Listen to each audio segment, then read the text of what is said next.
പുറപ്പാട് അധ്യായം 25. കൂടാര നിർമ്മാണത്തിന് കാണിക്ക. കർത്താവ് മോശയോട് അരുളിച്ചെയ്തു, എനിക്ക് ഒരു കാണിക്ക സമർപ്പിക്കണമെന്ന് നീ ഇസ്രായേൽക്കാരോട് പറയുക. സ്വമനസ്സാ തരുന്നവരിൽ നിന്നെല്ലാം എനിക്കുള്ള കാണിക്ക നീ സ്വീകരിക്കുക. അവരിൽ നിന്ന് സ്വീകരിക്കേണ്ട കാഴ്ചദ്രവ്യങ്ങൾ ഇവയാണ്: സ്വർണം, വെള്ളി, ഓട്, നീലയും ധൂമ്രവും അരുണവുമായ നൂലുകൾ, നേർത്ത ചണത്തുണി, കോലാട്ടിൻ രോമം, ഊറയ്ക്കിട്ട മുട്ടാടിൻ തോല്, നിലക്കരടിത്തോല്, കരുവേലത്തടി, വിളക്കുകൾക്കുള്ള എണ്ണ, അഭിഷേക തൈലത്തിനുള്ള സുഗന്ധദ്രവ്യങ്ങൾ, ധൂപത്തിനുള്ള സുഗന്ധവസ്തുക്കൾ, ഏഫോദും ഉരസ്ത്രാണവും അലങ്കരിക്കാനുള്ള ഗോമേദക വൈഢൂര്യ രത്നങ്ങൾ. ഞാൻ അവരുടെ ഇടയിൽ വസിക്കാൻ അവർ എനിക്ക് ഒരു വിശുദ്ധ കൂടാരം സജ്ജമാക്കണം. ഞാൻ കാണിച്ചു തരുന്ന മാതൃകയനുസരിച്ചായിരിക്കണം കൂടാരവും അതിലെ ഉപകരണങ്ങളും നിർമ്മിക്കുന്നത്. സാക്ഷ്യപേടകം. കരുവേല മരം കൊണ്ട് ഒരു പേടകം നിർമ്മിക്കണം. അതിന് 2.5 മുഴം നീളവും 1.5 മുഴം വീതിയും 1.5 മുഴം ഉയരവും ഉണ്ടായിരിക്കണം. ശുദ്ധി ചെയ്ത സ്വർണം കൊണ്ട് അതിൻ്റെ അകവും പുറവും പൊതിയണം. അതിനു മീതെ ചുറ്റും സ്വർണം കൊണ്ടുള്ള ഒരരികുപാളി ഉറപ്പിക്കണം. 4 സ്വർണ്ണ വളയങ്ങളുണ്ടാക്കി പേടകത്തിൻ്റെ ചുവട്ടിലെ 4 മൂലകളിൽ ഘടിപ്പിക്കണം. 2 എണ്ണം ഒരു വശത്തും 2 എണ്ണം മറുവശത്തുമായിരിക്കണം. കരുവേല മരം കൊണ്ട് തണ്ടുകളുണ്ടാക്കി അവയും സ്വർണം കൊണ്ട് പൊതിയണം. പേടകം വഹിച്ചു കൊണ്ടുപോകാൻ പാർശ്വവളയങ്ങളിലൂടെ തണ്ടുകൾ ഇടണം. തണ്ടുകൾ എപ്പോഴും പേടകത്തിൻ്റെ വളയങ്ങളിൽ തന്നെ ഉണ്ടായിരിക്കണം. അവയിൽ നിന്നെടുത്ത് മാറ്റരുത്. ഞാൻ നിനക്ക് തരാൻ പോകുന്ന ഉടമ്പടി പത്രിക പേടകത്തിൽ നിക്ഷേപിക്കണം. ശുദ്ധി ചെയ്ത സ്വർണം കൊണ്ട് ഒരു കൃപാസനം നിർമ്മിക്കണം. അതിൻ്റെ നീളം 2.5 മുഴവും വീതി 1.5 മുഴവുമായിരിക്കണം. കൃപാസനത്തിൻ്റെ രണ്ടറ്റത്തുമായി അടിച്ചു പരത്തിയ സ്വർണം കൊണ്ട് 2 കെരൂബുകളെ നിർമ്മിക്കണം. കൃപാസനത്തിൻ്റെ രണ്ടറ്റത്തും അതിനോട് ഒന്നായി ചേർന്നിരിക്കത്തക്ക വണ്ണം വേണം കെരൂബുകളെ നിർമ്മിക്കാൻ.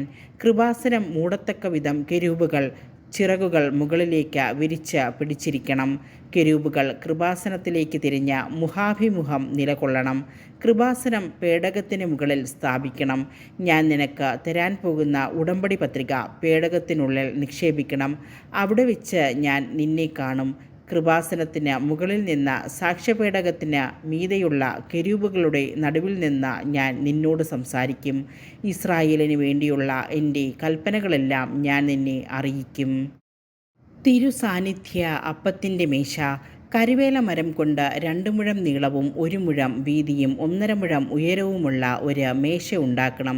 തനി സ്വർണം കൊണ്ട് അത് പൊതിയുകയും സ്വർണം കൊണ്ട് തന്നെ അതിന് അരികുപാളി പിടിപ്പിക്കുകയും വേണം. അതിനു ചുറ്റും കൈപ്പത്തിയുടെ വീതിയിലുള്ള ഒരു ചട്ടമുണ്ടാക്കുകയും ചട്ടത്തിനു ചുറ്റും സ്വർണം കൊണ്ടുള്ള അരികുപാളി പിടിപ്പിക്കുകയും വേണം. സ്വർണം കൊണ്ടുള്ള 4 വളയങ്ങളുണ്ടാക്കി മേശയുടെ 4 മൂലകളിലുള്ള 4 കാലുകളിൽ ഘടിപ്പിക്കുക. വളയങ്ങളിലൂടെ തണ്ടുകളിട്ട് മേശ ചുമന്നുകൊണ്ട് പോകത്തക്ക വിധം വളയങ്ങൾ ചട്ടത്തോട് ചേർന്നിരിക്കണം. മേശ ചുമന്നുകൊണ്ട് പോകാനായി കരുവേല മരം കൊണ്ട് തണ്ടുകളുണ്ടാക്കി സ്വർണം കൊണ്ട് പൊതിയണം. താലങ്ങളും തളികകളും കലശങ്ങളും പാനീയ ബലിക്കുള്ള ചഷകങ്ങളും തനി സ്വർണം കൊണ്ടുണ്ടാക്കണം. തിരുസാന്നിധ്യത്തിൻ്റെ അപ്പം എപ്പോഴും എൻ്റെ മുൻപാകെ മേശപ്പുറത്ത് വച്ചിരിക്കണം. വിളക്കുകാൽ. തനി സ്വർണം കൊണ്ട് ഒരു വിളക്കുകാൽ ഉണ്ടാക്കണം. അതിൻ്റെ ചുവടും തണ്ടും ചഷകങ്ങളും മുകുളങ്ങളും പുഷ്പങ്ങളും ഒരേ സ്വർണ്ണത്തകിടിൽ തീർത്തതായിരിക്കണം. ഒരു വശത്തു നിന്ന് 3 മറുവശത്തു നിന്ന് 3 എന്ന കണക്കിൽ വിളക്കുകാലിൻ്റെ ഇരുവശത്തുമായി 6 ശാഖകൾ ഉണ്ടായിരിക്കണം. ഓരോ ശാഖയിലും ബദാം പൂവിൻ്റെ ആകൃതിയിൽ മുകുളങ്ങളോടും പുഷ്പദലങ്ങളോടും കൂടിയ 3 ചഷകങ്ങൾ ഉണ്ടായിരിക്കണം. വിളക്ക് തണ്ടിന്മേൽ ബദാം പൂവിൻ്റെ ആകൃതിയിൽ മുകുളങ്ങളും പുഷ്പദലങ്ങളും ചേർന്ന 4 ചഷകങ്ങൾ ഉണ്ടായിരിക്കണം. വിളക്ക് കാലിൽ നിന്ന് പുറപ്പെടുന്ന 6 ശാഖകളിൽ ഓരോ ജോഡിയുടെയും അടിയിൽ ഓരോ മുകുളം എന്ന കണക്കിൽ 3 മുകുളങ്ങൾ ഉണ്ടായിരിക്കണം. അടിച്ചു പരത്തിയ തനി സ്വർണത്തിൻ്റെ ഒരേ തകിടിലായിരിക്കണം മുകുളങ്ങളും ശാഖകളുമെല്ലാം നിർമ്മിക്കുന്നത്. വിളക്ക് തണ്ടിന്മേലും അതിൻ്റെ ശാഖകളിന്മേലും വയ്ക്കാൻ വേണ്ടി 7 വിളക്കുകൾ ഉണ്ടാക്കണം. അവ വിളക്ക് കാലിന് മുൻപിൽ പ്രകാശം വീശത്തക്ക വിധം സ്ഥാപിക്കണം. തിരി അണയ്ക്കാൻ ഉപയോഗിക്കുന്ന കത്രികകളും തട്ടങ്ങളും തനി സ്വർണം കൊണ്ടുള്ളവയായിരിക്കണം. വിളക്കുകാലും ഉപകരണങ്ങളുമെല്ലാം കൂടി 1 താലന്ത് തനി സ്വർണം കൊണ്ട് വേണം നിർമ്മിക്കാൻ. മലയിൽ വെച്ച് നിന്നെ ഞാൻ കാണിച്ച മാതൃകയിൽ ഇവയെല്ലാം നിർമ്മിക്കാൻ ശ്രദ്ധിക്കണം.